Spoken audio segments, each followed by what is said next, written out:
파송 예배 당시에 한 목사님 권면 말씀하실 때 한 선교사를 파송하는 Father Church, Mother Church 이런 표현을 쓰셨어요. 그럼 저는 오늘 사돈교회에 온 거네요. 오늘 어떤 이렇게 좀 마음에 이렇게 질투감이 생기는 그런 모습을 제가 본 것 같아요. 한국교회에서 흔히 보기 힘든 목사님, 이렇게 장로님들이나 교인들하고 이렇게 허그를 하시더라고요. 제가 저희 교회에서 이렇게 보면 우리 성도님들 제가 허그를 많이 안 해드리는 건지 아니면 성도님들이 저를 허그를 안 해주는 건지 모르겠지만 제가 돌아가면 우리 장로님들에게 저도 한 2달 어디 좀 다녀오면 허그하고 싶은 마음이 더 생기지 않을까, 성도님들도 허그해 주시지 않을까. 너무나 반갑습니다, 여러분 이렇게 만나 뵈어서. 오래전 일이었는데요. 저게 차를 몰고 가다가 늘 지나는 꽃집이었는데 꽃집 앞을 지나가는데 꽃집 앞에 보지 못했던 사인이 하나 딱 붙었어요. 그 사인은 이렇게 써 있더라고요. 영어로 써 있었어요. No reason is the best reason. 그걸 딱 읽는 순간 이게 무슨 말인지 제가 금방 알아챘어요. 여러분도 아시겠죠? 이유 없는 것이 가장 중요한 이유다. No reason is the best reason. 우리가 언제 꽃을 사죠? 대부분 아내의 생일, 결혼 기념일, 또 발렌타인스 데이, 이런 특별한 날에 꽃을 사는 것은 당연한 것입니다. 중요한 것은 이제 그런 기일에 꽃을 사는 이유가 무엇이냐. 당연한 어떤 의무감 때문에, 경쟁심에도 할 수도 있습니다. 누구보다도 나 더 로맨틱한 남편의 모습을 보여야 되겠다. 혹은 대부분은 안 했다가는 이 돌아올 보복과 심판이 두려워서 하는 경우도 있을 거예요. 특별한 날이 아닌데 꽃을 한 다발 사서 아내에게 주었는데 아내가 오늘 무슨 날인데 했을 때 No special day, 특별한 날이 아니라고 했을 때 느껴지는, 정말 나를 사랑하는구나, 정말 나를 사랑하는구나. 특히 우리 형제 성도님들에게 한번 저는 추천하고 싶습니다. 한번 해보세요. No reason is the best reason. 아마도 우리의 삶 속에 저는 중요한 깨달음이라고 생각을 합니다. 내가 뭘 해야 하는지, 교회 생활도, 가정 생활도, 부부의 관계도 내가 뭘 해야 되는지에 대한 duties, 책임도 중요하지만 사실은 더 중요한 것은 why, 왜 하느냐가 더 중요한 것입니다. 우리 인생은 doing, 행함의 문제가 아니라 being, 존재의 문제입니다. 우리 내면의 세계, 내가 지금 어떤 상태에 있는가. 우리가 어떻게 노력하는 것도 중요하지만 사실은 노력함에도 불구하고 안 되는 경우가 있어요. 왜 그런지 아십니까? 내 마음의 상태가 부여하지 않기 때문에 그런 거예요. 그래서 몰라서 못하는 경우가 없잖아요, 대부분. 어떻게 하면 우리 가정이, 부부 생활이 행복하고 어떻게 하면 우리가 신앙생활, 교회생활을 잘할 수 있다는 것, 그 모르는 사람이 어디 있습니까? 내가 몰라서의 문제가 아니라 때로는 그렇게 할 수 없는, 좀 더 솔직히 얘기하자면 그렇게 하기 싫은, 때로는.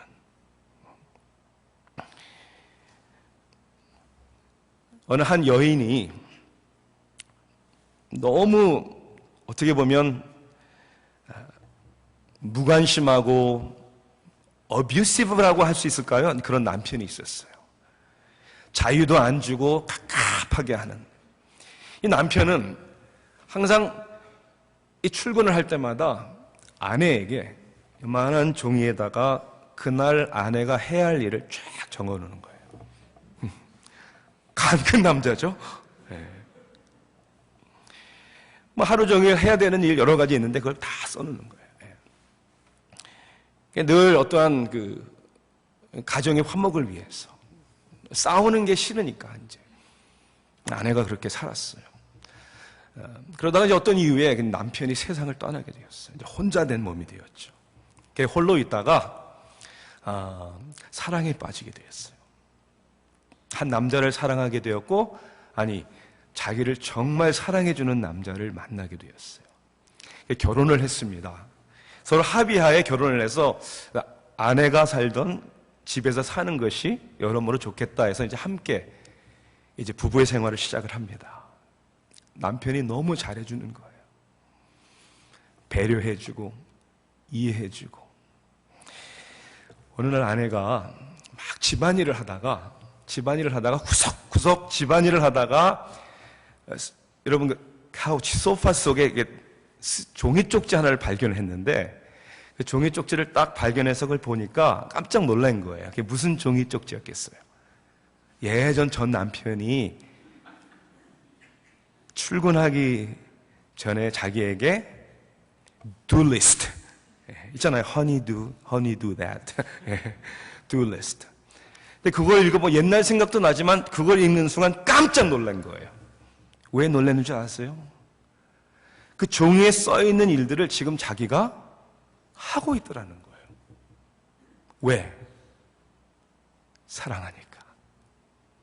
시켜서가 아니라, 의무감이 아니라 자기를 사랑해주는, 자기에게 잘해주는 자기 남편을 위해서 시키지 않아도 알아주지 않아도 자기 마음속에 기쁘게 하는, 그것이 오늘 로마서 12장 1절 2절이 우리에게 주시는 말씀입니다.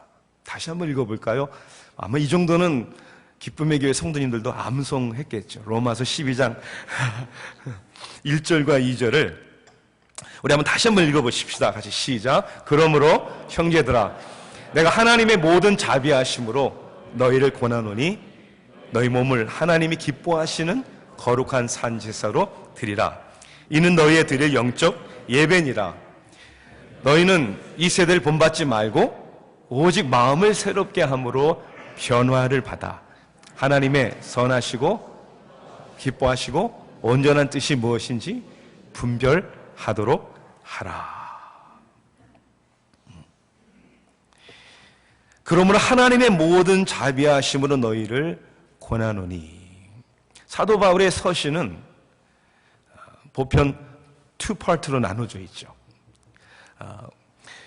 사도 바울의 서신을 읽어보면 빌립보서는 4장까지 있잖아요. 그러니까 1장과 2장, 그리고 에베소서는 6장까지 있으니까 그걸 반으로 나누면 1장부터 3장까지. 그러니까 첫 부분은 하나님이 우리에게 하신 일을, 다시 얘기하자면 교리, theology, 하나님이 우리에게 하신 일을 먼저 서술합니다. 그리고 그 진리, 하나님께서 우리에게 하신 일, 즉 그 은혜, 우리에게 베푸신 자비하심, 그것을 알고 그것을 경험한 사람들에게 second part, 두 번째는 우리가 어떻게 살아야 되는 부분에 대해서 말씀하죠. 그래서 빌립보서 3장 1절은 끝으로라는 단어로 시작하고, 에베소서 4장 1절은 그러므로 therefore, 그렇기 때문에, 그런 은혜를 받았기 때문에, 그러한 하나님이 선을 우리에게 베풀어 주셨기 때문에, 골로새서도 3장에 보니까 1절에 그러므로, 오늘 12장 1절은요, 로마서 역시 그러므로. 왜? 1장부터 11장까지 하나님 앞에 하나님을 저버린, 멸망받아야 할, 마땅히 심판받아야 할 우리를 위하여 하나님께서 그 긍휼과 자비로 우리를 구원하신 것이죠. 하나님의 자녀로 삼아주신 것이죠. 그 부분을 1장부터 11장까지 다루고, 그 파운데이션, 그 기초, 하나님이 이 은혜를 우리에게 주셨기 때문에 그러므로 형제들아, 내가 하나님의 모든 자비하심으로 너희를 권하노니. 사실 1절부터 2절까지의 짧은 구절이지만 여기에는 엄청난 우리에게 부탁하는 명령어적인 단어들이 나옵니다. 산제물로 드리라. 이 세대를 본받지 말아라. 새롭게 변화를 받아라. 그리고 분별하라. 여러분, 사실은 이 말씀들 그 자체를 보면 부담스러운 일들입니다. 우리의 몸을 거룩한 산자세로 드리라고요? 이 세대를 본받지 말라고요? 우리는 이 세상 가운데 살고 있고 너무나 이 세상의 유혹 가운데 얼마나 우리의 연약함을 발견하는데 어떻게 세상을 본받지 않으며 살 수 있을까? 날마다 새롭게 되라고 하는데 내가 어떻게 새롭게 될까? 변화를 받으라고 하는데 우리는 죄악된 육성을 가지고 있기 때문에 변화를 거부하고, 내가 변화되기보다는 다른 사람들이 변화되기를, 나의 행복을 위하여 내가 변화되기보다는 내 아내가, 내 남편이, 부모가, 자식이, 목사님이, 성도님들이 변화되기를 노력하는 것이 아니라 기대하는, 분별이 잘 안 되는데요. 자, 이런 말씀들이 우리에게 부담스럽고 불가능하게 들리지만 오늘 사도 바울은 우리들에게 하나님의 모든 자비하심으로 권하노니, 다시 얘기하자면 내가 드리는 삶, 본받지 아니하고 새롭게 되고 변화를 받고 이 세상을 살아가는 가운데 하나님의 선하시고 기뻐하시고 온전하신 뜻이 무엇인지를 분별하는, 아니 분별하기를 원하는 삶을 살 수 있도록 오늘도 우리 인생을 붙들어 주시고 우리 가운데 역사하시는 것은 하나님의 자비하심이라는 것입니다. 그러니까 결론적으로 내가 오늘 어떻게 무엇을 해야 되느냐의 이슈보다는 이 하나님의 자비하심이, 하나님의 은혜가 오늘 내 삶 속에 충만한가, 이 하나님의 은혜에 의하여 우리의 가정은 관계가 이루어지고 있는가, 바로 그것입니다. 받을 자격도 공로도 없음에도 불구하고 하나님께서 우리에게 베풀어 주시는 모든 은혜, 우리를 구원하실 때만 주시는 은혜가 아니라 매일매일 우리의 삶 속에 주시는 은혜. 그래서 우리 개혁주의 신앙은 오직 말씀으로, 오직 하나님께 영광, 오직 그리스도, 오직 믿음, 그리고 오직 은혜입니다. 하나님의 은혜. 그래서 우리는 어떤 이유와 핑계를 찾지 아니하고, No reason is the best reason. 하나님의 자비하심 때문에. 오늘 왜 그 하나님의 자비하심이 그렇게도 중요한지, 그 하나님의 자비하심이 다시 한번 우리의 삶에 어떤 동기를 주고 어떤 능력을 주고 어떠한 사명을 주시는지를 다시 한번 하나님의 진리의 말씀을 통해서 깨닫게 되기를 주님의 이름으로 축원합니다. 하나님의 은혜가 충만한 것이 왜 우리의 삶 속에, 우리의 가정 가운데, 우리의 공동체 가운데 가장 중요한가? 그것은 하나님의 은혜가 먼저 우리의 가치관을 변화시켜 주시기 때문입니다. 우리의 가치관. 사람이 어떻게 변화됩니까? 변화되라, 변화되라 잔소리하면 변화됩니까? 바가지를 긁으면 변화가 됩니까? 항상 잊어버릴까 봐 리마인드 해주면 변화됩니까? 아니요, 절대 그렇게 해서 변화 안 됩니다. 남매가 있는데요, 우리 큰아이 아들 녀석이 중학교 1학년 때인가 아직 철이 없을 때, 그 남자애들 이렇게 막 뛰놀고 운동하고 하잖아요. 뭘 땀을 흘리고 그러면 좀 샤워해라 그래도 잘 안 해요. 그 나이에는. 옷도 좀 이렇게 좀 옷도 깨끗이 입고 다니고 그러면 좋겠는데, 그 당시 아이들 있잖아요. 똥바지라고 하나요? 그거 잘 확 내려오는 거. 잔소리해도 안 들어요, 안 들어. 샤워 좀 해라, 옷 좀 깨끗이 좀 입어라. 그러던 아이가 어느 날 아침, 점심, 저녁으로 샤워를 하는 거예요. 옷도 챙겨 입기 시작을 하고, 여동생에게 이거 어울리냐, 괜찮냐 물어보고, 또 처음에는 제 방에 들어와서 막 스킨 로션 이런 거 자꾸 막 바르고, 잔소리 안 하는데 변화되더라는 거예요. Why? 왜요? 이성의 눈이 떴기 때문에 그래요. 그렇죠. 다시 얘기하자면 아빠가 이야기하는 다른 사람의 객관적인 중요성을 이젠 자신의 주관적인 중요성으로 받아들이니까 이제 이것이 나에게 중요한 것이 되니까 이게 가치관이에요. 사람은 가치관이 변해야 변해되는 거예요. 그러니 아무리 룰을 만들고 반복해서 얘기를 해도 내가 그 중요한 것을 느끼질 못하면 하는 척 신용은 낼 수 있어요. 어느 정도 내가 노력은 할 수 있어요. 그러다 금방 지칩니다. 안 하게 됩니다. 혹시 여러분 신앙생활, 교회생활 그렇게 하진 않으시겠죠? 오래가지 못합니다. 나도 안 기쁘고 남도 부담스럽게 하고. 이 중요한 하나님께서 말씀하시는 이 가치관, 그것은 하나님이 나에게 주신 은혜를 깨닫고 날마다 그 은혜 중심으로 살아갈 때 나에게 중요한 것이 무엇인지를 알면 그러면 그다지 중요하지 않은 것들을 내려놓을 수 있고 포기할 수 있고 그것 때문에 혈기 부릴 필요도 없고 소리 지를 필요도 없는 거죠. 내가 중요한 게 무엇인지를 하나님 나라의 가치관을 알면 그 가치관에 부합되지 않은 다른 것들은 내가 고집 부리지 않아도 되는 것이죠. 이게 굉장히 중요한 거예요. 그러니까 하나님의 은혜는 우리의 생각의 가치관을 변화시켜 주는 거예요. 제 아내는 뉴욕 도시 출신의 사람이에요. 그래서 이제 뭐 지금도 그렇지만 이제 예전부터 이제 처갓집을 가게 되면 정확히 얘기하면 우드사이드에 계시는 저희 장인어른 댁에서 이제 자게 됩니다. 뭐 여러분 뉴욕 아시겠지만 이제 이 빌딩들이 꽉 찬. 근데 저희 장인어른 댁 바로 건너편 왼쪽 건물에 fire station 소방서가 있어요. 네.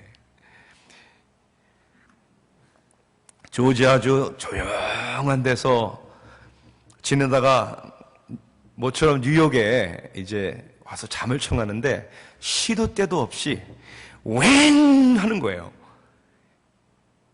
새벽 1시에도 어떤 때는 새벽 3시에도. 그럼 얼마나 짜증이 나는지 몰라요. 해필이면 이 시간에 잠도 못 자게 짜증이 나고. 그런데 저희 생각이 완전히 바뀌게 된 계기가 있었어요. 여러분 잘 아시잖아요. 9/11 터졌을 때. 9/11 터졌을 때 뉴욕, 뉴저지 소방관들이 사람 구하러 트윈 빌딩에 들어가다가 몇 명이 여러분 생명을 잃은 줄 아십니까? 343명의 소방관들이 그리고 60명의 경찰관이 다른 사람들의 생명을 구하기 위하여 뛰어들어갔다가 자신들의 생명을 잃었습니다. 9/11 터진 후에 그들의 희생, 다른 영혼을 위해 그들이 베푼 은혜의 대가, 그걸 깨달은 후에는요, 제가 장인어른 댁에 가서 잘 때 역시 1시에 새벽 3시에 웽 하고 소방차가 사이렌을 울리며 달릴 때마다 더 이상 짜증이 안 나는 거예요. 더 이상 화가 안 나는 거예요. 내가 좀 잠을 좀 못 자더라도 오늘은 또 어디를 누구를 구하기 위하여 저들은 달려가고 있는가. 무사해야 될 텐데 자기들의 생명을 걸고 달려가는 그들의 모습을 보면서 짜증낼 수가 없는.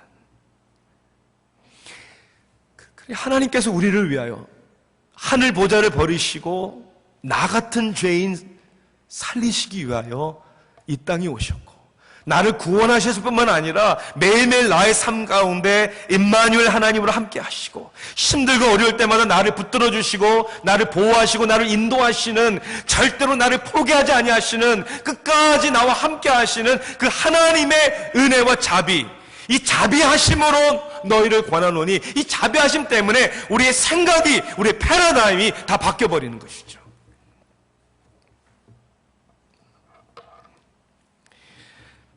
그 생각이, 가치관이 변하니까 무엇이 이 세상에서 나에게 중요한가를 알게 된 것이죠. 거룩한 산 제물로 드리라. holy, 거룩한. 거룩하다는 의미가 뭡니까? 다르다는 것이잖아요. 그냥 세상의 유행, 세상 따라가는 대로 살아가는 것이 아니라 different, 다른. 하나님을 알기 전에는 다른 사람들처럼, 아니 다른 사람들보다 좀 더 빨리 다니고 앞서 다니면 그것이 인생의 전부인 줄 알았는데, 저를 가르쳐 주신 목사님이 늘 하시던 말씀, 결혼 주례 때마다 결혼하는 신랑 신부에게 잘 살려고만 하지 말고 바르게 살도록 노력하세요. 거룩. 하나님의 자녀답게. 차원이 다른 인생을 사는 것이죠. 산제물로 드리라. 드리라. offer, give. 우리는 받는 것을 더 좋아하죠. 대접도 받고 싶고, 인정도 받고 싶고, 섬김도 받고 싶고. 그런 것이 좋은 줄 알았는데 하나님의 자비하심 가운데 생각해 보니 내가 이제 받지 않아도 되는, 나는 부유한 사람이 된 것이죠. 여호와는 나의 목자시니 내게 이제는 부족함이 없는 것이죠.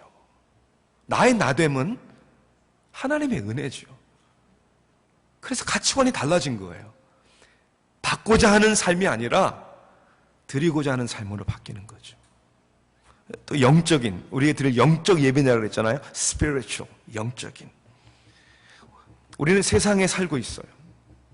육신을 가지고 있고, 배고픔도 알고, 편하고 좋은 게 뭔지도 알고, 우리 너무나도 쉽게 세상에 좋은 것, 편한 것, 그것을 추구하며 살 수 있잖아요.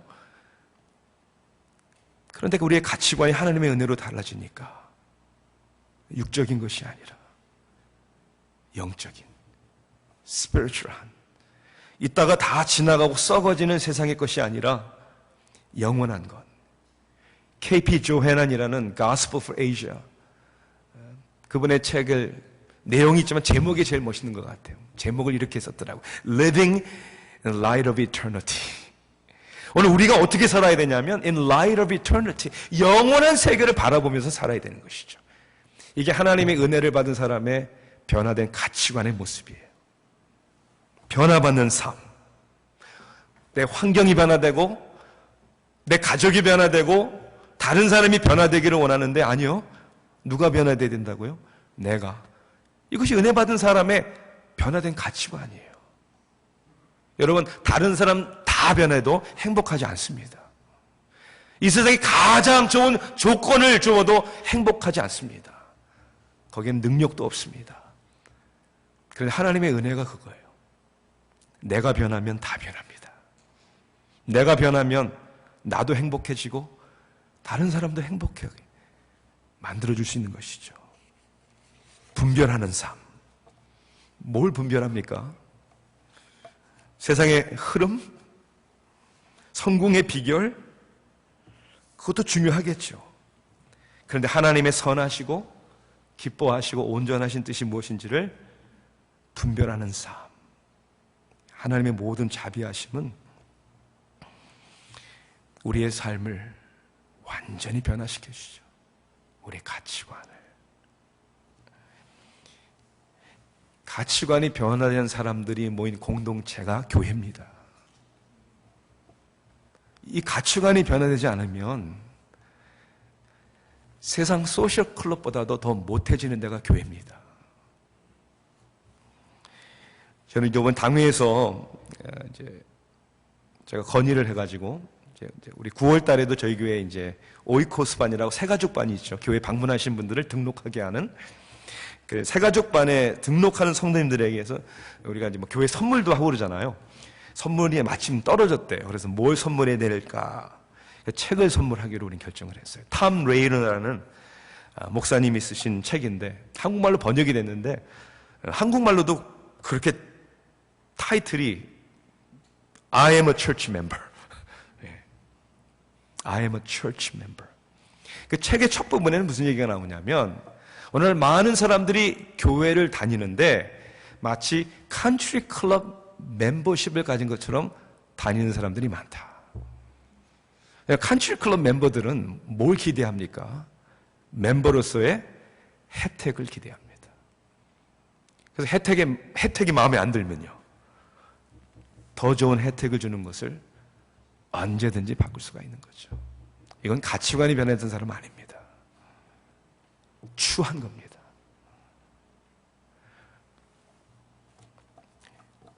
목사님하고도 오늘 많은 그런 대화를 나눴지만 저희 교회도 이렇게 보면 이제 포닥하신 분들이 이렇게 마치면 또 학위를 마치면 이렇게 타주로 한국으로 돌아가는 분들이 많이 계세요. 너무나 아쉽죠, 사실. 그래서 생각을 바꿔야 되는 거예요. 파송한다는 의미로 바꿔야 된다는 게 너무나 중요하다는 생각을 합니다. 작년에 재작년인가 한 이제 부부가 그렇게 훈련 받아라 했는데 안 받다가 떠나기 6개월 전에 하나님께서 크게 은혜를 베풀어 주셔서 저와 같이 말씀 훈련 받다가 이제 타주로 갔어요. 가서 그곳에서 상황이 어떻든 교회가 어떻든 상관하지 말고 그리스도의 제자답게 살기를 기도하고 도전을 했습니다. 간 후에 한 6개월 후인가 저한테 이제 이메일을 보내줬어요. 가서 자기의 어떠한 정황에 대해서 어떤 신앙생활, 이메일에 저에게 이런 글을 써줬더라고요. 목사님께서 했던 설교를 잊을 수 없는 말씀이 있습니다. 교회는 유람선이 아니라 군함이라고 하셨다. 군인은 배에 대해 불평을 하지 않는다고 하셨죠. 그렇게 살려고 노력하고 있습니다. 가치관이 달라지는 것이죠. 사도 바울은 이렇게 말합니다. 내가 모든 사람에게서 자유스러우나 스스로 모든 사람에게 종이 된 것은 더 많은 사람을 얻고자 함이라. 유대인들에게 내가 유대인과 같이 된 것은 유대인들을 얻고자 함이요 율법 아래에 있는 자들에게 내가 율법 아래에 있지 아니하나 율법 아래에 있는 자같이 된 것은 율법 아래에 있는 자들을 얻고자 함이라. 율법 없는 자에게는 내가 하나님께는 율법 없는 자가 아니요 도리어 그리스도의 율법 아래에 있는 자이나 율법 없는 자와 같이 된 것은 율법 없는 자들을 얻고자 함이라. 약한 자들에게 내가 약한 자와 같이 된 것은 약한 자들을 얻고자 함이라. 내가 여러 사람에게 여러 모습이 된 것은 아무쪼록 몇 사람이라도 구원하고자 함이니 내가 복음을 위하여 모든 것을 행함은 복음에 참여하고자 함이라. 이것이 하나님의 은혜를 받아 가치관이 변화된 삶의 결단입니다. 이 은혜가 충만하십니까? 이 은혜를 알고 계십니까?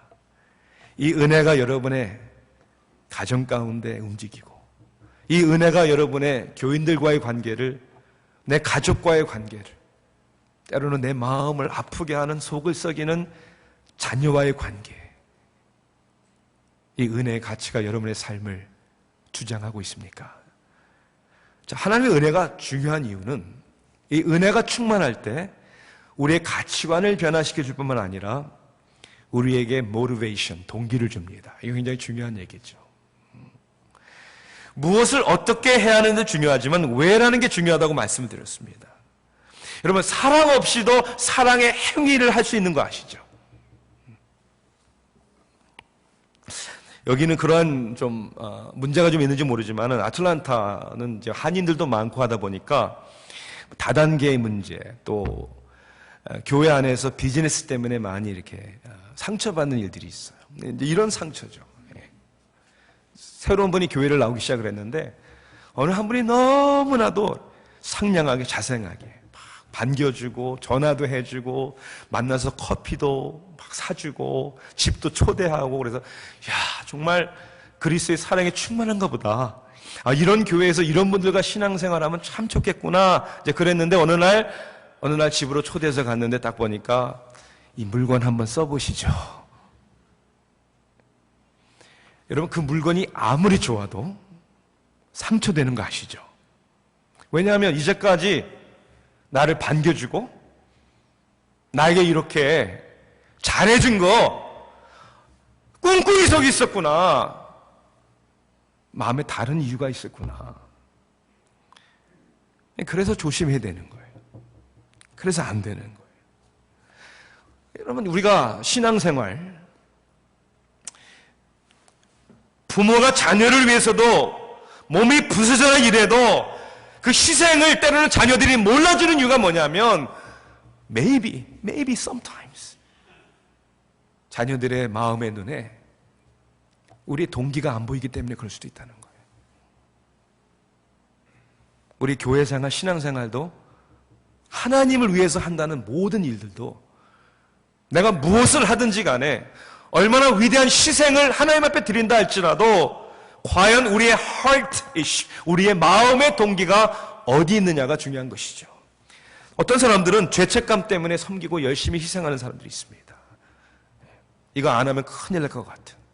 어떤 사람들은 보상의식적 동기, 내가 이렇게 하면 이렇게 하나님께서 나를 축복해 주시고, 내가 교회에서도 공동체 생활 속에서도 내가 이렇게 하면 이렇게 열매도 맺어주고 사람들도 은혜를 받고 그리고 인정도 해줄 것이다. 그런 열매가 아름답게 맺어지면 할렐루야 감사하죠. 하나 그것 때문에 하는 건 아니죠. 왜? 그렇지 않을 때가 더 많기 때문에 그래요. 그렇게 열심히 투자하고 봉사했는데 여러분 변화가 안 될 수도 있는 거예요. 사람이 몰라줄 수도 있는 거예요. 하나님은 아시지만 때로는 서운한 마음과 생각이 들 때도 있는 거예요. 영웅심의 동기? 내가 안 하면 누가 하나. 마치 내가 아니면 다 안 될 것 같은. 그것도 하나님의 은혜의 동기가 아니라는 것이죠. 여러분, 내가 안 해도 하나님의 역사는 잘 이루어집니다. 은혜는 뭐냐면 내가 아니라도 하나님의 역사는 이루어지실 텐데, 하나님은 주권적으로 역사하실 텐데 하나님은 어찌 나 같은 인간을 사용하십니까? 여러분, 이것이 은혜죠. 우리의 신분이 바뀌었기 때문에, 우리 사랑의 관계로 바뀌었기 때문에, 우리의 가치관이 바뀌었기 때문에 우리가 하는 모든 삶의 동기가 은혜에 의한 하나님께서 나에게 베푸셨기 때문에 나도 값없이 은혜를 베푸는 삶을 살겠습니다. 희귀한 혈액형을 가진 노인네 할머님이 한 분 계셨어요. 근데 가끔 병원에서 응급환자가 생겨서 피가 필요하면 갑자기 전화를 오면 이렇게 함께 가야 되는, 꼭 가야 되는 건 아니지만 사람 생명을 살리기 위해 필요한 거라니까 이제 가는 그런 이제 부부가 계셨는데, 특히 할머니 어느 날 병원에서 연락이 왔어요. 급히 헌혈해달라. 그래서 할아버지가 운전을 하고 할머니를 모시고 병원을 간 거예요. 늘 할아버지는 늘 마음이 안타까운 거죠. 아무리 다른 사람을 살린다고 하지만 이 나이도 이제 들어간 자기 아내의 몸에서 피를 뽑으니까 그날따라 좀 궁금한 거예요. 이 생명보다 귀한 내 아내의 피를 뽑아서 이거 병을 살리고자 하는 사람이 누군가 좀 궁금했던 거예요. 그렇게 이제 이게 정황을 살펴보니까 너무나 가슴이 아팠던 거예요. 왜냐하면 보니까 왜 피가 필요했냐면 집안들끼리 모여서 형제들끼리 싸우다가 칼부림이 난 거예요. 형제끼리. 그러니까 형제끼리 칼부림이 나가서 이제 피를 흘리니까 그 희귀한 그 혈액형의 그걸 살릴 자기 아내의 피를, 그러니까 할아버지가 화가 난 거예요. 당장 그만두고 싶은 거예요. 자기 아내의 피를 좀 이렇게 보면 정말 값어치 있는 사람이 좀 받아서 살리는 거라면 그래도 마음이 좀 위로를 받을 텐데, 세상이 어찌 자기 형제들끼리 싸우다가 저렇게 피를 흘리는 저런 사람을 위해서 내 아내가 피를 주어야 하는가, 마음에 그런 생각이 들 수 있는 거 아니에요. 화가 나고 당장 때려치고 싶고 화를 막 새기지 못해서 막 그런다. 그때 예수님을 믿는 이 할아버지 마음에 하나님의 음성이 들린 거죠. 하나님의 음성은 예수 그리스도의 피를 너를 위해 흘렸다. 그보다 더 못한, 하나님을 모르고 원망하고 저주하고 내 멋대로 죄악 가운데 살던 우리들을 위해서 예수 그리스도의 피를 흘려주신 그 은혜, 그 은혜가 너무 크니까 저는 한 가지는 분명히 아는 것 같습니다. 참, 목회도 힘들고요, 목회보다 더 힘든 건 아이들 키우는 거. 목회하면서 흘린 눈물도 많지만 아이들 키우면서 흘린 눈물이 더 많은 것 같아요. 저는 특히 기억나는 것이 하나 있습니다. 아틀란타에 와서 교회를 개척하기 전이에요. 휴스턴에서 부목사로 교회를 열심히 섬길 때, 그때 참 젊기도 했지만 지금도 젊지만 열심히 주의를 했던 것 같아요. 제가 영어 목회도 했고 청년부도 했고 교육 목사도 했고, 또 휴스턴이라는 곳에 남쪽에 갈베슨이라는 곳이 있어요. 갈베스턴, 텍사스. 운전해서 한 1시간 20분 거기 지교회가 있었는데요, 참 사역의 복이 많았어요. 목사님이 지교회 가서 좀 맡아보지 않겠나, 그래서 주일 사역 다 마치고, 그러면 되게 한 12시 반 이렇게 끝나잖아요. 그러면 여선교회에서 도시락 점심을 싸주시면 이제 차를 몰고 제 아내, 그 당시 우리 아이들이 2살, 3살? 갈베슨을 향해 가는 거예요. 가면 3시에 이제 예배를 드리는 거예요. 3시 예배를 드리면 이제 1시간 반 예배 드리고 교제하고 한 가정 정도 신방을 하면 이제 주일 저녁 예배 맞춰서 또 돌아오는 거예요. 때로는 육신적으로 좀 피곤하죠. 그런데 아직도 기억나는 하루가 있었어요. 그 주일 저녁에 이렇게 돌아오는 시간 보니까 이제 이렇게 해가 기우는 석양, 너무나 아름다웠어요. 그리고 정말 사역도 많고 일도 정말 지치고 힘든데 갈베슨 지교회 사역을 마치고 돌아가는데 제 마음이 얼마나 기뻤는지 몰라요. 막 감사해가지고 막 찬양도 나오고 할렐루야. 그때 주님이 아직도 제 마음에 주신 음성을 기억하지 못해요. 저한테 그렇게 말씀하시는 것 같아요. 신목사, 너 이 은혜 떨어지면 죽는 줄 알아라. 너 이 은혜 떨어지면 죽는 줄 알아라. 여러분, 은혜 떨어지면 죽는 거예요. 여러분의 가정에 은혜 떨어지면 죽는 거예요. 교회에 하나님의 은혜 떨어지면, 아니 떨어지지 않죠. 우리가 망각하면, 잃어버리면, 우리의 초점을 다른데, 사람에게, 내 자신에게, 상황에 두면 우리 망하는 겁니다. 하나님의 은혜, 그 하나님의 은혜가 우리의 가치관이고, 그 하나님의 은혜가 우리의 마음을 움직이고, 피곤하지만 또 교회 나와 예배드리게 하고, 또 봉사하게 하고, 또 용서하게 하는,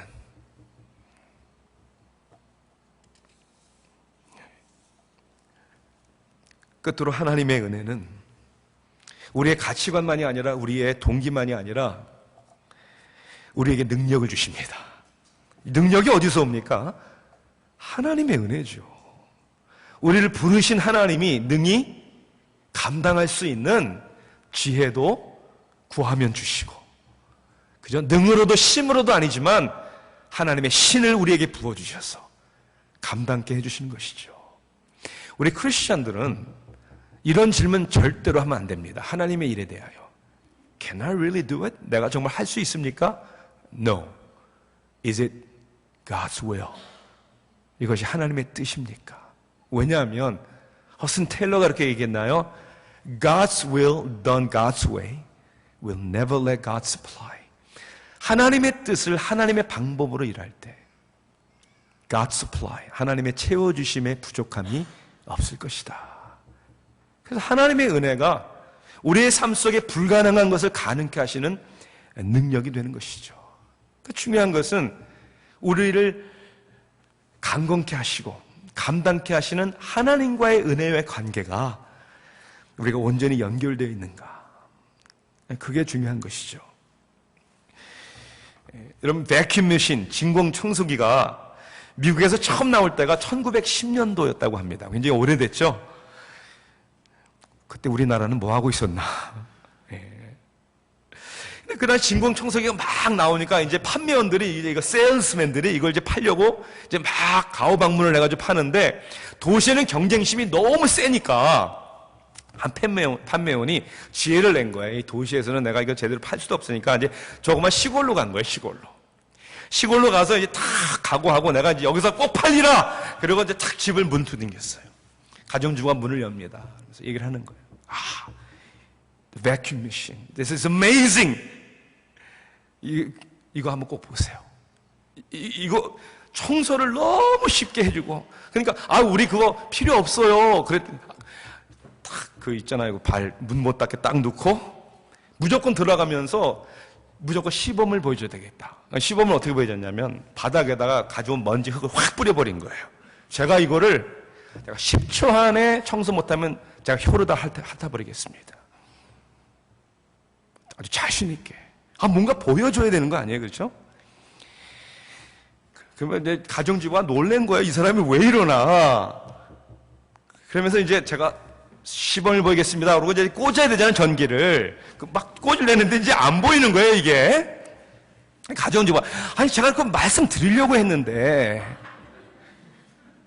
우리 동네는 아직 전기가 안 들어왔어요. 전기가 안 들어왔는데 뭐 진공 청소기 뭐 필요 있겠어요? 아무 소용이 없는 거죠. 여러분의 인생에 전기 들어왔어요. 하나님의 능력. 여러분, 우리의 삶 속의 모든 것들이 여러분 하나님이 아니면 아무것도 아닙니다. 그런데 하나님이 우리의 삶의 우선이 되면 우리의 삶의 모든 것들을 하나님이 사용하십니다. 베리터스 포럼이라고 이제 각 미국 대학교에서 이제 하나님의 진리를 이제 학교에서 이제 전하고 전도하는 그런 사역입니다. 유튜브에 보면 이제 거기에 렉처나 디베이트 이런 게 많이 나와요. 한 분은 이 대만 출신의 스탠포드 대학의 경제학 교수입니다. 찰스 리라는 정말 훌륭한 크리스천이에요. 그분하고 코넬 대학교의 무신론자 교수하고 경제학적으로 본 하나님의 존재에 대한 뭐 디베이트라고 하지만 싸우는 건 아니에요. 서로 친구지간이에요. 이제 본인들의 이야기를 하는 거죠. 그래서 제가 이 경제학 교수가 이 경제적으로 수학적으로 하나님의 가치와 능력에 대해서 설명하는 걸 듣고 제가 굉장히 은혜를 받았어요. 이렇게 설명하더라고요. 이 세상에 있는 우리들의 모든 출신 배경, 교육 수준, 실력, 재력 이 모든 것은 0이라는 숫자와 같다. 0이라는 숫자와 같다. 여러분, 0이라는 숫자가 아무리 많아도 10개라고 해도 그 가치가 뭡니까? 0이에요, 0. Nothing. 그렇죠? 돈도 모든 것이다. 그런데 그 0이라는 숫자에 1이라는 숫자 하나만 딱 붙으면 어떻게 됩니까? 그 모든 숫자가 0이라는 것이 10배의 가치가 되는 거예요. 그렇죠? 그는 이렇게 설명합니다. 저는 하나님이 바로 우리의 인생의 그런 존재라고 생각합니다. 와우. 하나님 없이는 아무리 재력, 능력, 학벌 있어도 하나님 앞에서는 아무것도 아니고요. 그런데 부족하고 연약해도 내 있는 모습 아무것도 아닌 것 같아도 내 인생의 우선이 되시는 하나님을 앞에 두면 하나님 앞에 놀랍게 쓰이는 도구가 되는 것이죠. 그래서 하나님의 존재는, 하나님의 은혜는 우리의 삶의 능력이 되는 것입니다. 안 되는 게 어디 있습니까? 불가능한 일이 어디 있습니까?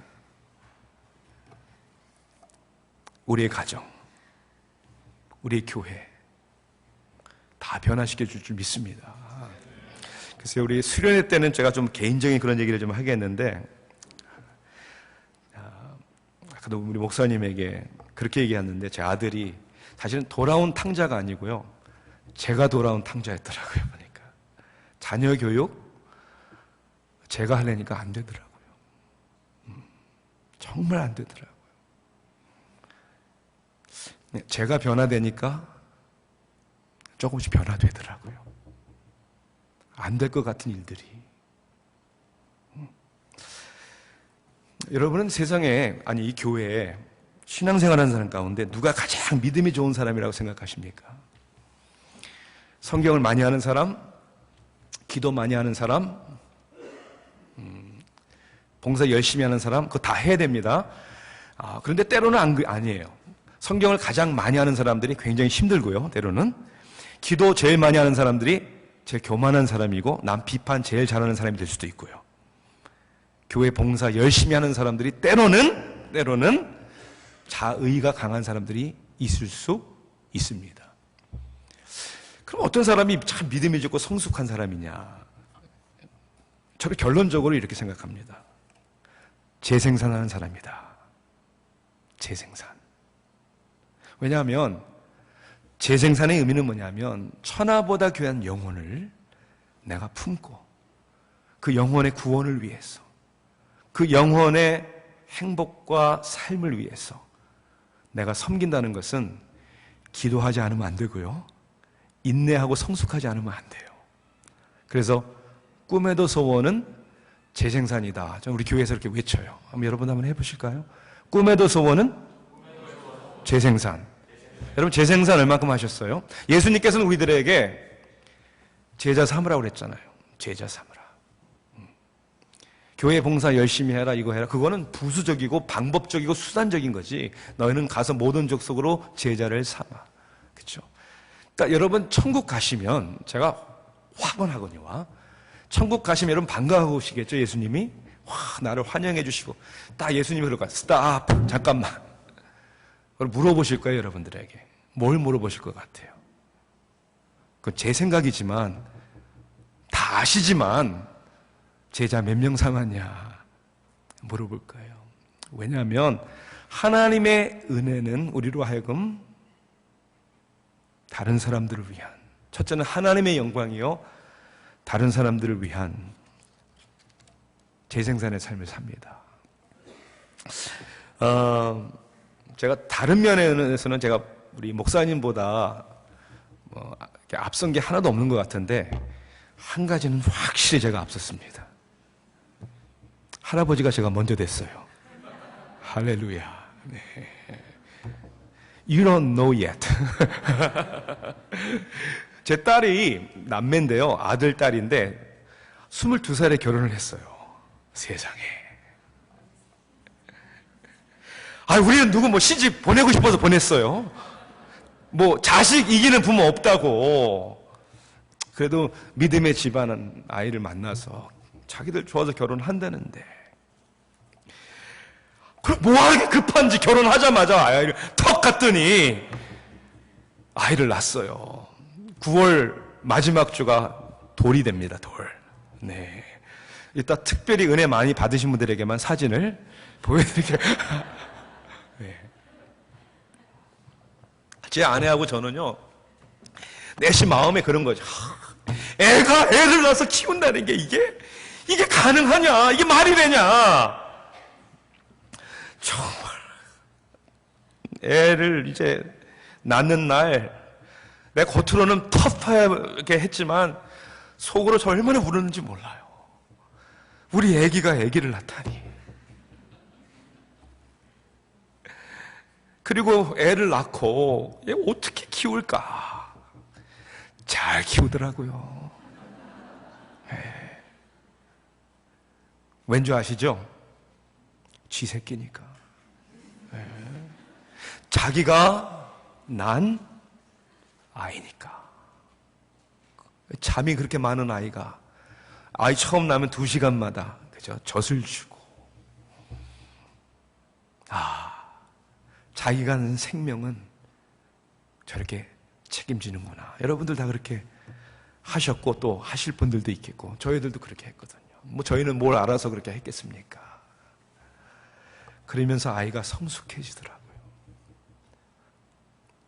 천하보다 귀한 영혼을 위해서 먼저는 내가 사랑하겠다고 약속한 내 아내를, 내가 평생 따르겠다고 약속한 내 남편을, 내 마음에 안 드는 속 썩이는 내 자식을 하나님 은혜로 내가 품겠습니다. 제가 이렇게 어떻게 보면 애비로서 이렇게 철이 든 계기가 뭐냐면 묵상하다가 그래요. 묵상하다가 탕자의 비유, 누가복음 15장에 나오는 탕자의 비유를 묵상을 하다가, 탕자가 뭐 다 아시는 이야기지만 아버지에게 자기의 분깃을 달라고 그러고 가서 이제 먼 나라에 가서 다 탕진합니다. 자, 묵상하면 하나님께서 저에게 준 질문이 그거죠. 우린 다 알죠. 이번 성경 이야기니까. 사실 탕자가 물론 철이 들어서 그런 갈급한 상황이었기 때문에 돌아오고 싶은 마음도 있었지만, 탕자를 돌아오게 한 것은 사실은 아버지죠. 아버지의 인격, 사랑. 아버지 집은 종들도, 그죠? 그러니까 나 아들이라고 이제 하지 않겠어요. 나 종처럼 해주세요. 그리고 자기를 받아주실 아버지. 먼 나라에서 돌아오는 길, 얼마나 멀었는지 모르지만 그 이야기를 보면 얼마나 멀었는지 모르지만 가장 힘들었을 때가 언제냐면, 저는 집이 보이기 시작했을 때라고 생각을 해요. 그때가 제일 힘들었을 것 같아요. 아무리 용기를 내고. 근데 성경은 뭐라고 되어 있냐면, 예수님이 말씀하신 비유지만 아들이 집에까지 오기까지 기다리질 않습니다. 멀리서 아버지가 아들을 봐요. 그리고 어떻게 합니까? 아들에게 달려갑니다. 그리고 그를 안아주고 키스를 하고, 뭐 다 아시죠? 그때 주님이 저에게 주신 음성은 이거예요. 너라면 아들이 돌아왔겠냐?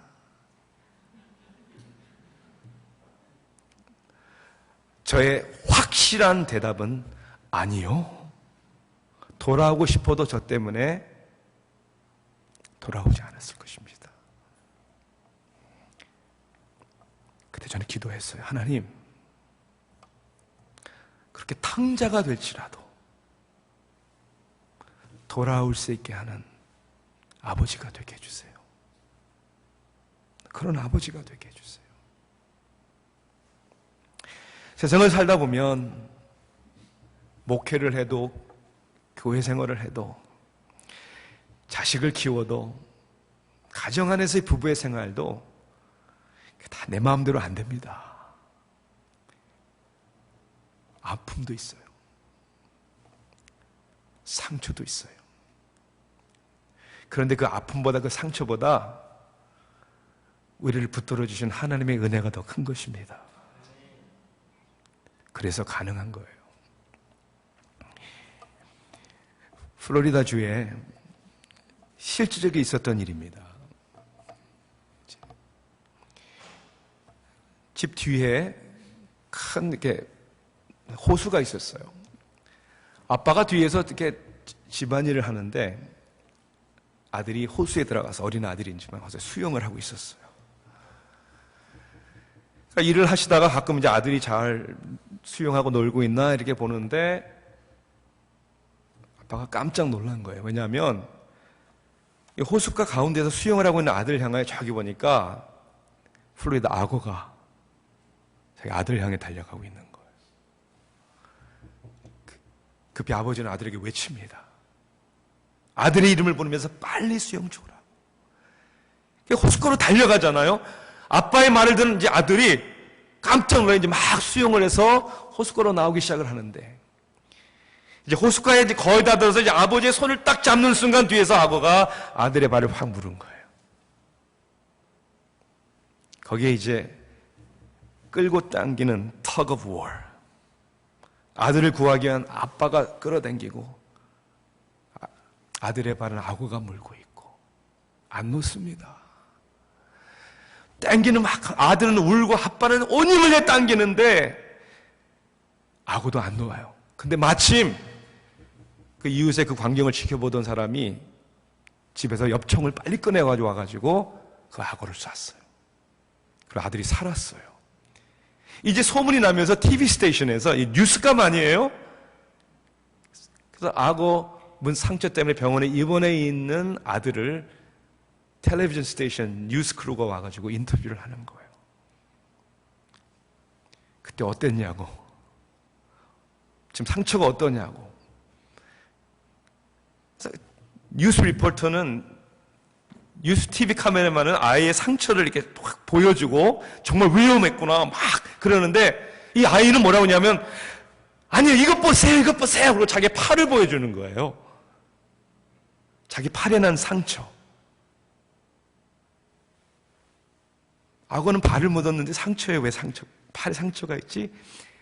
아버지가 아들을 안으려고 꽉 잡았던 손톱으로 난 상처들. 그러고 아들이 TV 리포터를 향해서 이렇게 하는 거예요.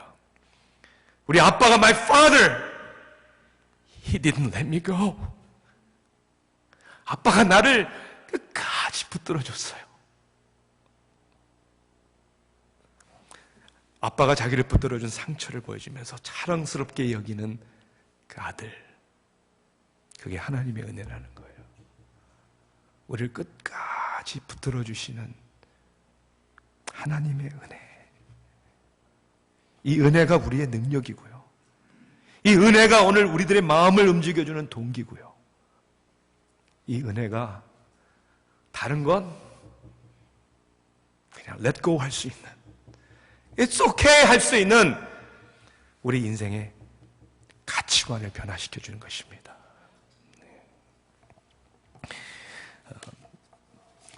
오늘 시간을 저하고 이제 제가 맞출 수 있다고 했으니까 저는 우리 교인들하고 기도하는 걸 제일 좋아합니다. 길게는 아니더라도 오늘 함께 이렇게 찬양 하나 부르고, 아까 우리 찬송 팀이 주의 보좌로 나아갈 때 그게 적절한 찬송이었던 것 같아요. 그래서 우리 찬송 부르고 오늘 주신 말씀 가운데 나는 오늘 하나님의 은혜를 내가 체험했음에도 불구하고 잊고 살지는 않았는지, 하나님의 은혜 가운데 내가 사랑하고 내 가족을 대하고 섬기고 봉사하는 삶인지, 아니면 그 은혜를 잊고 내 의지와 내 노력으로 살아오려고 했던지, 결국 다시 한번 십자가 앞에 나와서 그 하나님의 사랑을, 은혜를 생각해봐야 합니다. 우리 함께 찬양 드린 후에요, 우리 말씀 생각하며 함께 간절히 말씀으로 하나님의 은혜를 받는 것도 중요하지만 간절히 하나님의 은혜를 구하는 기도도 전 너무나도 중요하다고 생각합니다. 그렇게 찬양하고 우리 함께 기도하기를 원합니다.